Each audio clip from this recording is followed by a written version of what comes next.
எம்ஜிஆர் விசுவாசிகளும் சரி, இல்லைன்னா ஜெயலலிதா அவர்களுடைய மேல பாசம் வச்சிருந்தவங்களும் சரி இப்ப எடப்பாடி பக்கத்துல இல்ல. அவங்க எல்லாம் இப்ப எப்பவோ அண்ணாமலை பக்கம் வந்துட்டாங்க. இந்த எடப்பாடி பழனிசாமி இந்த துரோக சரித்திரத்துக்கு தலைவரா இருந்தனால அவரு இதை ஒத்துக்கல. என்ன மாதிரி பண்ணாரு? இரட்டை தலைவர்னாரு, ஒருங்கிணைப்பாளர்னாரு, துணை ஒருங்கிணைப்பாளர்னாரு, இப்படி எல்லாம் போட்டு ஊரை ஏமாத்தி நெல்லையில பாஜக வெற்றி பெறுது. ஆனா பக்கத்துல இருக்கக்கூடிய தொகுதிகளில் வந்து அதிமுக தோல்வி வருது. ஏன்? பாஜகவுக்கு ஓட்டு போட தயாரா இருக்காங்க, ஆனா அதிமுக ஓட்டு போட தயாரா இல்ல.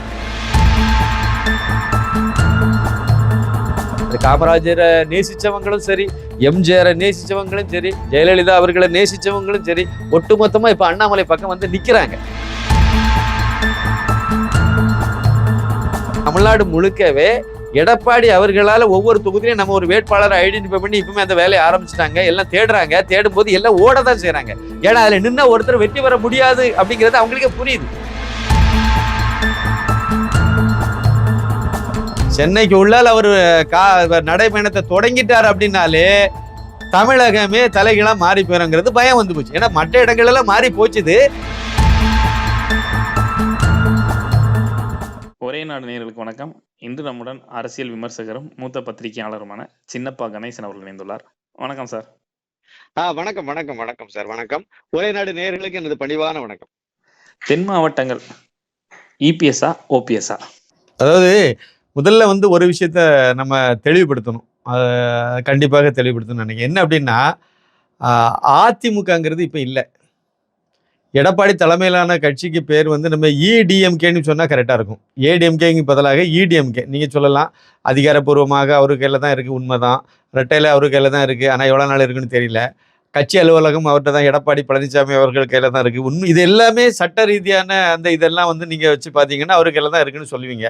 ஆனால் தொண்டர்களும் சரி, இல்லை அதனுடைய அதிமுகவினுடைய அந்த பழைய அதிமுகவினுடைய அனுதாபிகளும் சரி, இல்லைன்னா இப்படி எடுத்துட்டுங்களா, எம்ஜிஆர் விசுவாசிகளும் சரி, இல்லைன்னா ஜெயலலிதா அவர்களுடைய மேலே பாசம் வச்சிருந்தவங்களும் சரி இப்போ எடப்பாடி பக்கத்தில் இல்லை. அவங்க எல்லாம் இப்போ எப்போவோ அண்ணாமலை பக்கம் வந்துட்டாங்க. இது ஒரு பக்கம். இன்னொரு விஷயம் வந்து அதுக்கு காரணம் என்ன அப்படின்னா, எடப்பாடி பழனிசாமி அவர் ஒரு துரோக சரித்திரத்துக்கு தலைவர் அவர். ஏன்னா அவருக்கு வந்து திருமதி சசிகலா அவர்கள் தான் வந்து முதலமைச்சர் நாற்காலியே கொடுத்தாங்க. அது எல்லாத்துக்கும் தெரியும், நல்ல ஒரு பெரிய ஒரு உண்மைதான் அது. ஆனா அவங்களுக்கு விசுவாசமா அவர் இல்லை, துரோகம் பண்ணிட்டார். திருப்பி அவங்க ஜெயிலுக்கெல்லாம் போய் அதெல்லாம் வந்தாங்க வச்சாங்கன்னா அந்த பதவியை அவருக்கு தானே கொடுத்தாங்க. அவங்க சார்ந்த முக்குளத்தோர் சமுதாயத்தை சார்ந்த ஓபிஎஸ் அவர்களுக்கு கொடுக்கல, இல்லைன்னா அந்த சமுதாயத்தை சார்ந்த இன்னொரு கொடுக்கல. மாற்று சமுதாயத்தை சேர்ந்த எடப்பாடி பழனிசாமி அவர்கள் மேல நம்பிக்கை வச்சு அவங்க அந்த பதவியை ஒப்படைச்சிட்டு போறாங்க. ஆனா அந்த அம்மாவுக்கு துரோகம் பண்ணிட்டாரு. திருப்பி வரும்போது நீங்க அவங்கள்ட்ட கொடுங்கன்னு சொல்லல. அது கொடுத்தாங்களா இல்லையா, அது அவங்களுடைய கட்சி நிலவரம்னு வச்சிருங்களா. ஆனா அந்த அம்மாவே கட்சி விட்டு வெளியே தள்ளிட்டாரு. அப்ப இவரை விட நீங்க வந்து மக்கள் பார்த்துட்டு தானே இருக்காங்க, எப்படி ஏத்துக்குவாங்க? முதல் பாயிண்ட் அங்க அடி. அப்புறம் வந்து பாத்தீங்கன்னா 4 வருஷமா அவர் வந்து முதலமைச்சர் நாற்காலியில உட்கார்ந்து தொடர்ந்து அந்த பதவியை தக்க வைக்கிறதுக்கு முதல் காரணம் திரு நரேந்திர மோடி அவர்கள், பிரதமர் அமித்ஷா, இவங்கெல்லாம் தான் சேர்ந்துதான் அவரை வந்து இதாவது பன்னீர்செல்வம் அவர்களையும் சரி பண்ணினா அவர்கிட்ட பேசி காம்ப்ரமைஸ் பண்ண வச்சு அவர் வந்து எல்லாத்துக்கும் விட்டு கொடுத்துட்டு போனார். பன்னீர்செல்வம் அவர்கள் வந்து முதலமைச்சர் பதவியை விட்டு கொடுத்தாரு. ஒரு நல்ல ஒரு இதை நினைவூட்ட விரும்புறேன். எப்படின்னா, ஒரு சூழ்நிலை வருது சார். அதிமுகங்கிற கட்சியில ஒரு சூழ்நிலை வருது. 2 பேர் தலைவரா இருக்காங்க. ஒரு ஆளு முதலமைச்சர், ஒரு 2 பதவி இருக்கு. ஒன்னு முதலமைச்சர் பதவி இருக்கு, ஒன்னு வந்து கட்சியினுடைய பொதுச் செயலாளர் பதவி இருக்கு. அந்த கட்சியை பொறுத்தவரை தலைவர் பதவி பொதுச் செயலாளர் அப்படிங்கிறது. அப்ப அப்படி இருக்கு. இப்போ இதுல நியாயமான ஒரு முடிவு எடுக்கிறதா இருந்தா நீங்க என்ன பண்ணுவீங்க? நாமளா இருந்தா என்ன செய்வோம்? ஒரு 2 பேர்ல ஒரு ஆளு 2 பேருமே முதலமைச்சரா இருக்க விரும்புறோம் அப்படின்னா குலுக்கல் முறையில எடுப்போம்னு சொல்லுவோம். அப்படித்தானே செய்வோம். இல்ல 2 பேருமே ஒண்ணு விட்டு கொடுப்போம். நீ முதலமைச்சரா இருந்துடுங்க, நான் கட்சியினுடைய தலைவரா இருந்திருக்கேன், அந்த பொதுச் செயலாளர் நான் இருந்திருக்கேன்னு சொல்லுவோம். இது நியாயமான ஒரு விஷயமா இருக்கும். ஆனா இந்த எடப்பாடி பழனிசாமி இந்த துரோக சரித்திரத்துக்கு தலைவரா இருந்தனால அவரு இதை ஒத்துக்கல. என்ன மாதிரி பண்ணாரு? இரட்டை தலைவர்னாரு, ஒருங்கிணைப்பாளர்னாரு, துணை ஒருங்கிணைப்பாளர்னாரு, இப்படி எல்லாம் போட்டு ஊரை ஏமாத்தி அந்த கட்சி தொண்டர்களையும் ஏமாத்தி நிர்வாகிகளையும் ஏமாத்தி அவரு ஒரு 2500-400 நிர்வாகிகளை நியமனம் பண்ணி அந்த 2400 நிர்வாகிகளும் சேர்ந்து என்ன பொதுச் செயலாளர் ஆகியிருக்காங்க மாதிரி காணிச்சு அந்த 4 வருஷமா முதலமைச்சரா இருக்கிறதுக்கு முக்கிய காரணமா இருந்த பிரதமர் நரேந்திர மோடி அவர்கள், அப்புறம் உள்துறை அமைச்சர் அமித்ஷா அவர்கள், இவங்க எல்லாத்துக்குமே துரோகம் பண்ணிட்டார்.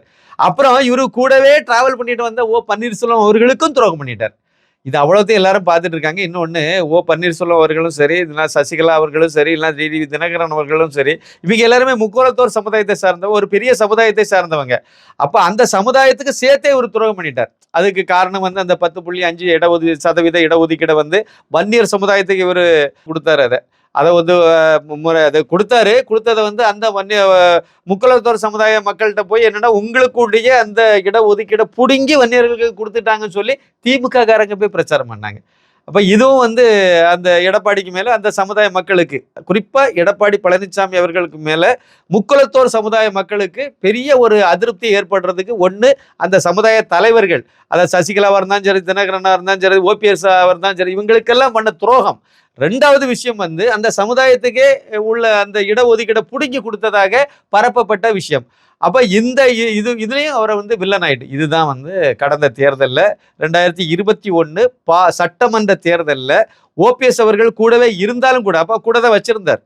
அப்போ அவர் வெளியேறல. ஆனால் மக்களுக்கு தெரிஞ்சு போச்சு, எல்லாமே அப்பட்டமாக தெரிஞ்சு போச்சு. இது ஏதோ சூழ்நிலையில கூட இருக்கிறாரு அண்ணன், ஆனால் அதனால இவருக்கு வந்து நம்ம ஆதரிக்க முடியாதுங்கிற மாதிரி ஒரு நிலைப்பாடு எடுத்தனால தான், குறிப்பாக எடப்பாடி பழனிசாமியை வந்து வில்லனாகவே பார்த்ததுனால தான் நீங்கள் தென் மாவட்டங்களில் பார்த்தீங்கன்னா மிகப்பெரிய சரிவை அந்த கட்சி சந்திச்சிருக்கும்.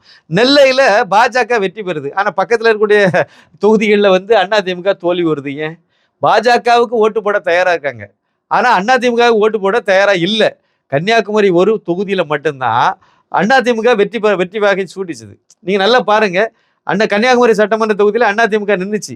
அது அதிமுக வெற்றி பெறதுக்கு காரணம் என்னது? பாஜக. அங்கே நீங்கள் போய் பாருங்க, அங்கே தெரியும்.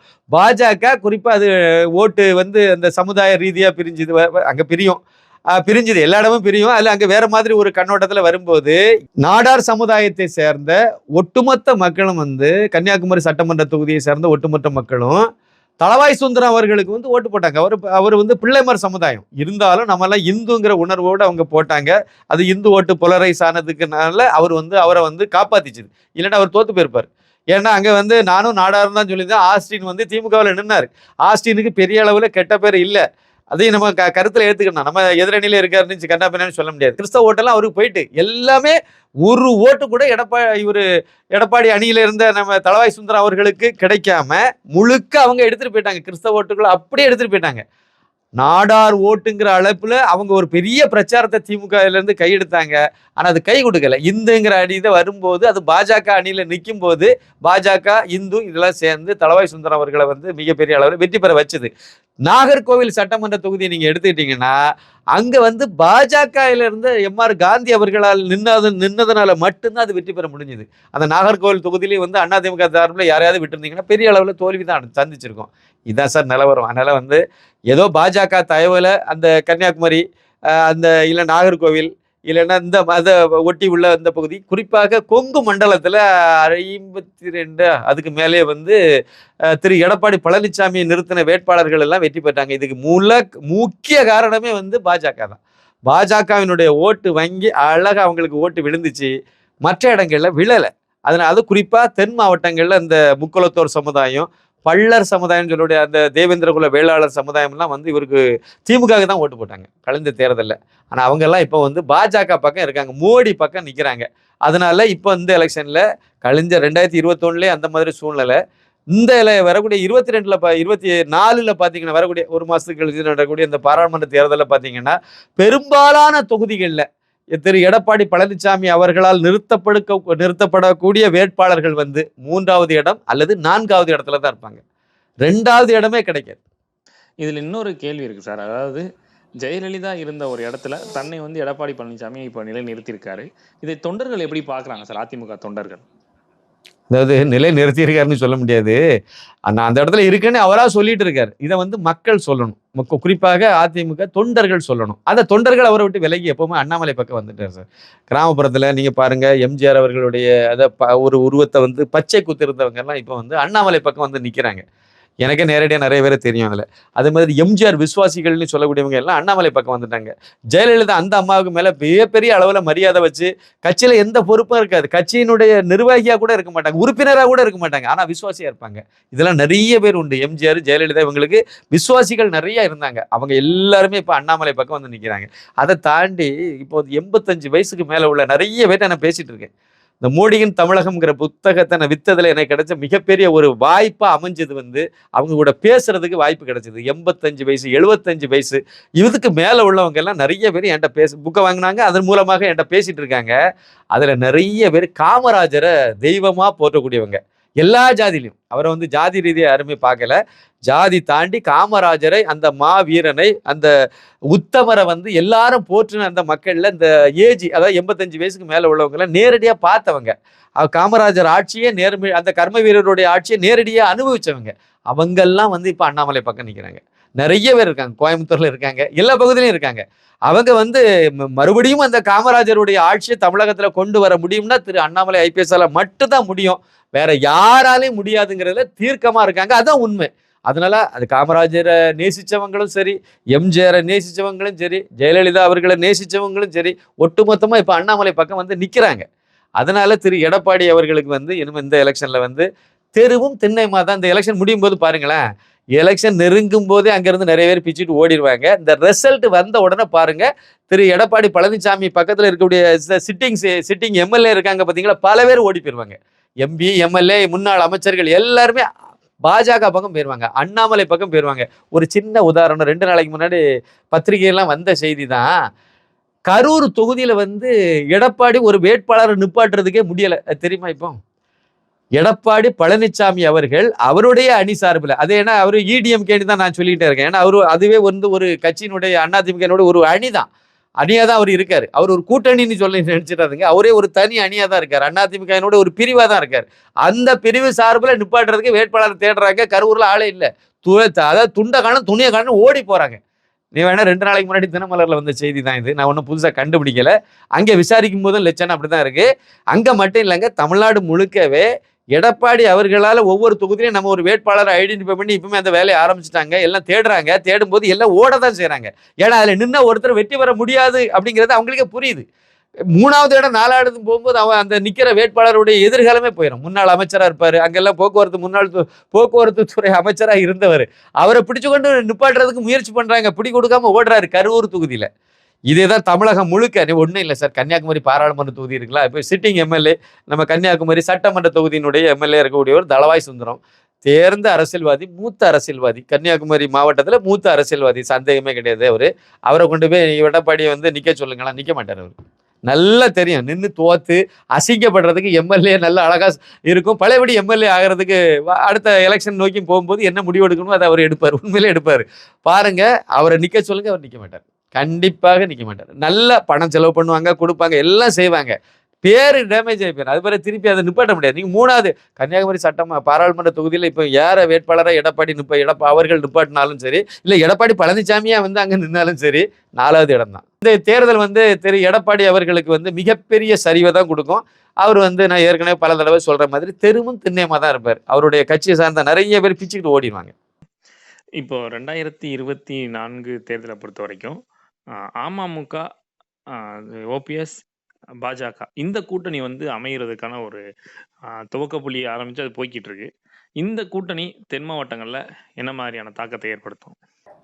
ஆமா, அதை பரவலா நம்ம சொல்றதா இருந்தா என்ன சொல்லலாம்னா, இவங்க வந்து ஏற்கனவே மோடி அவர்களுக்கு மேல ஒரு விசுவாசம்.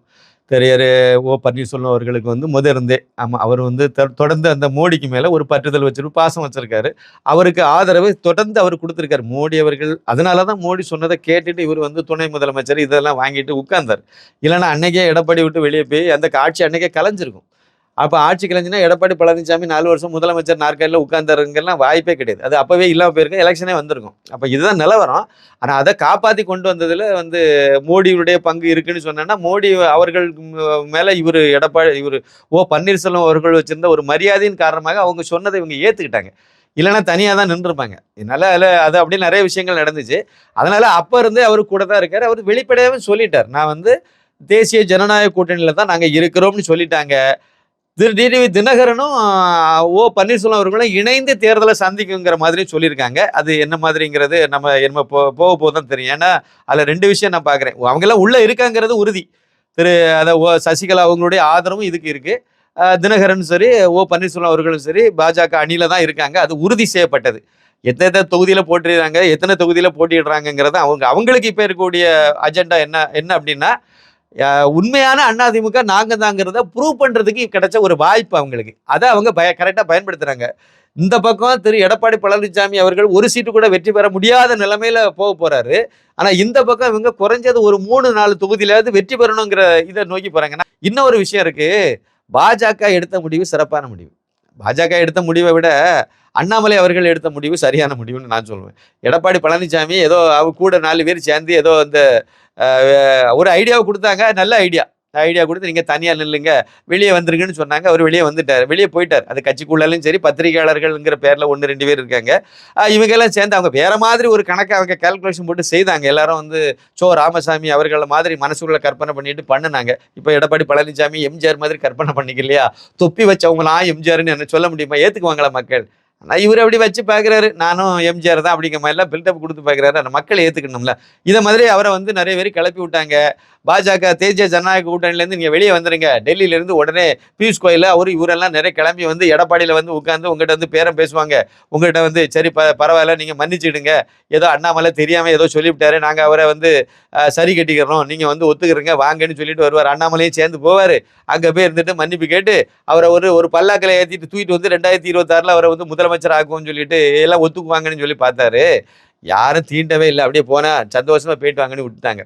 ஏன்னா பாஜகனுடைய மேல்மட்டத்தில் இருக்கக்கூடியவங்களுக்கு தெரியுமில்ல, மோடிக்கு தெரியும், அமித்ஷாவுக்கு தெரியும், நட்டாவுக்கு தெரியும். திரு அண்ணாமலையினால பாஜக தமிழகத்தில் எவ்வளவு பெரிய வளர்ச்சி அடைஞ்சிட்டு வருது எல்லாத்துக்கும் தெரியும்.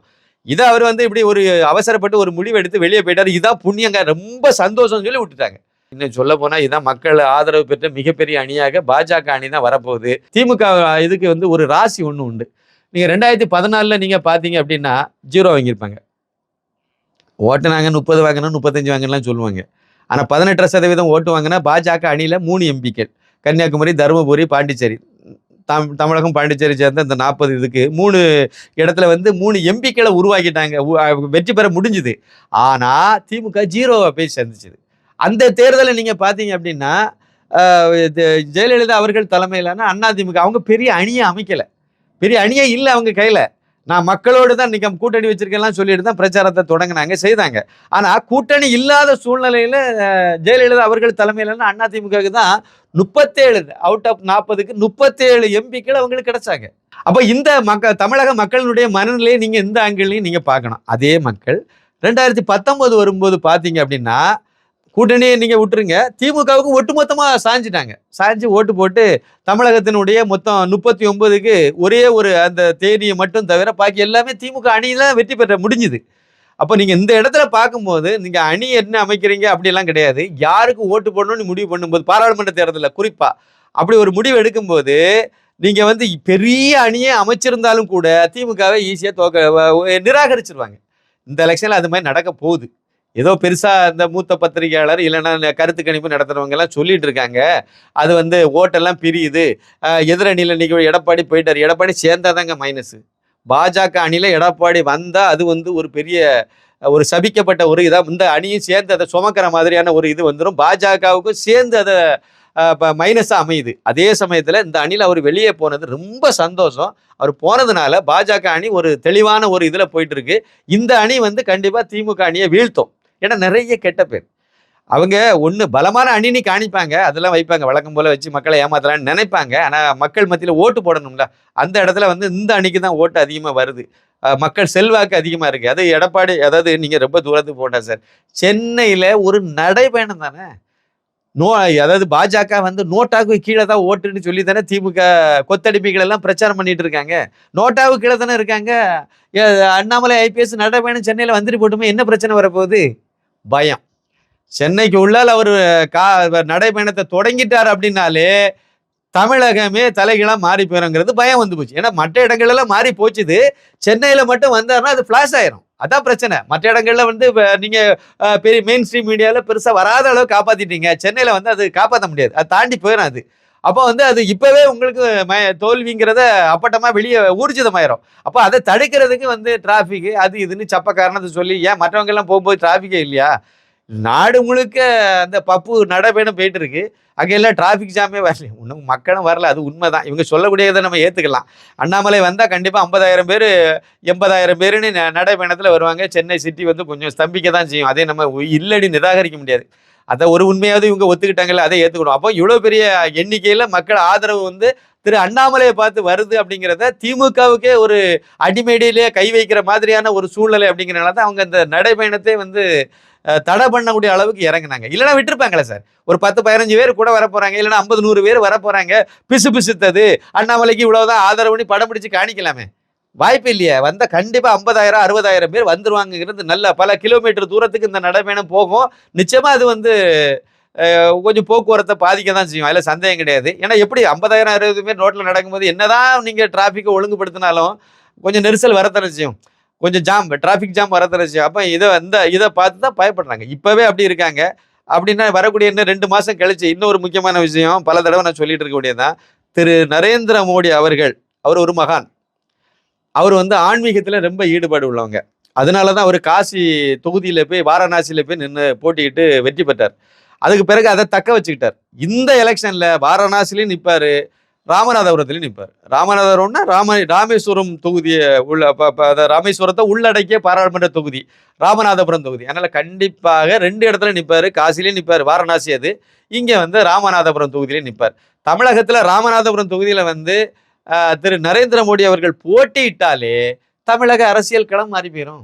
ஏற்கனவே மாறி தான் இருக்கு. இன்னும் கொஞ்சம் பிஜேபி அணிக்கு பூஸ்டப் கிடைக்கும். மக்கள் மன்றத்திலையும் மிகப்பெரிய ஒரு அலை அது உருவாக்கும், பெரிய அலையை உருவாக்கும். ஏன்னா அதுக்கு இன்னொரு காரணம் இருக்கு. 2019 மோடிக்கு எதிர்ப்பான அலையை விதைச்சு வச்சிருந்தாங்க. இப்ப அந்த மாதிரி எந்த எதிர்ப்பும் இல்லை. அதெல்லாம் சுத்தமா மாறி ஒரு நல்ல மனுஷனை இந்த கேடு கெட்ட இந்த திராவிடியா மகன்கள் எல்லாம் சேர்ந்து தப்பு தப்பா சொல்லி வச்சிருக்காங்க அப்படிங்கிறத இப்போ புரிஞ்சுக்கிட்டாங்க. அதனால இனிமே என்னத்தை சொன்னாலும் எடுபடாதுங்கிறது மக்கள் மத்தியில போய் சேர்ந்துட்டனால எடுபடாது. ஆதரவு அதிகமா இருக்கு. திரு அண்ணாமலை மூலமாகவும் அதிகமா இருக்கு. திரு நரேந்திர மோடி அவர்களுடைய உண்மையான இதை வந்து மக்கள் புரிஞ்சுக்கிட்டதுனால இப்போ ஆதரவு அங்கேயும் அதிகமா இருக்கு. மொத்தத்தில் அவர் தமிழகத்தில் போட்டியிடும் போது இந்த களமே இன்னும் கொஞ்சம் மாற்றம் ஆயிரம் அப்படிங்கிறது என்னுடைய கருத்து. பாஜக அணி மிகப்பெரிய 25க்கு அதிகமான தொகுதிகளை வந்து தமிழகத்தில் இந்த வாட்டி வெற்றி பெறும். அதுக்கு மேலே எவ்வளோன்னு எனக்கு தெரியாது. ஏன்னா அந்த மக்கள் வந்து கூண்டோட ஒரே அணிக்கு மொத்தமாக ஓட்டு போடுறதுங்கிறது ஒரு இது மனநிலை இருக்கு. அப்போ வேண்டாம். ஏன்னா இது மத்திக்குள்ள தேர்தலுங்கிறதுனாலையும் பாராளுமன்ற தேர்தலுங்கிறதுனால இந்த வாட்டி வந்து மோடிக்கு ஒட்டுமொத்தமாகவே ஆதரிப்பாங்கங்கிற மாதிரி தான் எனக்கு படுது. குறைஞ்சபட்சம் நீங்கள் எடுத்தா கூட இந்த அணி 25+ தான் இருக்கு. அதுக்கு கீழே இருக்காது வெற்றி வாய்ப்பு. அதே சமயத்தில் திமுக சுத்தமாக காலியாகிற எடப்பாடி பழனிசாமி அவர்களுக்கு வந்து தெருவும் தென்னையமாக 0ல தான் இருப்பார். ஒரு தொகுதி கூட வெற்றி பெறாது. தெருவும் தென்னையமாக ஆயிடுவாருங்கிறது என்னுடைய கருத்து.